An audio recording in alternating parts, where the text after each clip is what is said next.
ነው እሄዳለሁኝ ሐሙስ ተነስቼ እሄዳለሁኝ ሐኪም ቤት ወስዷለሁ ሐኪም ቤት አብሬው እሄዳለሁኝ አስፈላጊ የትርጉም ስራ እሰራለታለሁኝ ያለውም ነገር ዲቴል አጠገብ ሆኜ ያለሁኝ ከዛ በተረፈ እዛ ሆኜ መደረግ ያለበት ነገር ካለ ራሱ ያዘጋጃቸው ነገሮች ለህዝብ አውጥቶ ሰዎች በቃ በያሉበት ሆነው እንዲያግዙ በቀላሉ እንዲያግዙ ማለት ይቻላል።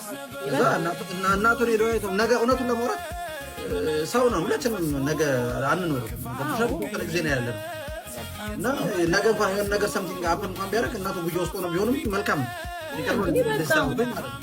አይ ማየቱ እናቱንም ካየ ይሄ ልጅ አሁን መስተካከል ይሆናል። በሽታው እውነቱን ለማውራት በሽታው ናፍቆት ነው።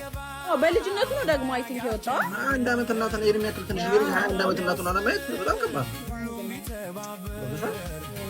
ደግሞ በጣም ምስኪን ልጅ ነው።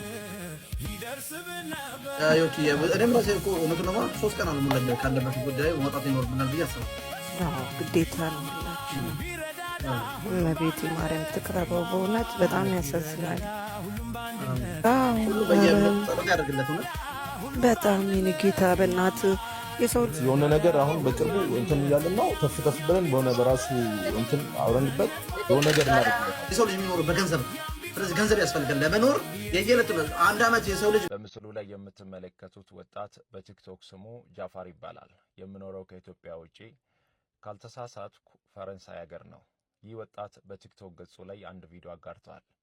ታምም ያለው ሕክምና መከታተል ከጀመርኩ ብዙ ጊዜ ሆኖኛል። ምንም አይነት ለውጥ አላገኘውም።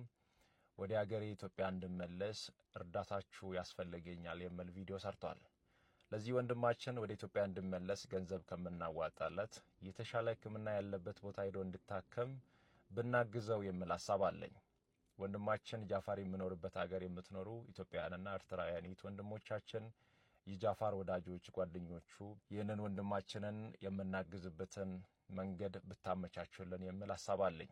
ወንድማችን ጃፋር አይዞ በርታ፣ እግዚአብሔር ካንተ ጋር ይሁን፣ እንጸልይልሃለን፣ በምንችለው ደግሞ እናግዝሃለን። እግዚአብሔር ፈጽሞ ጨርሶ ይማረህ።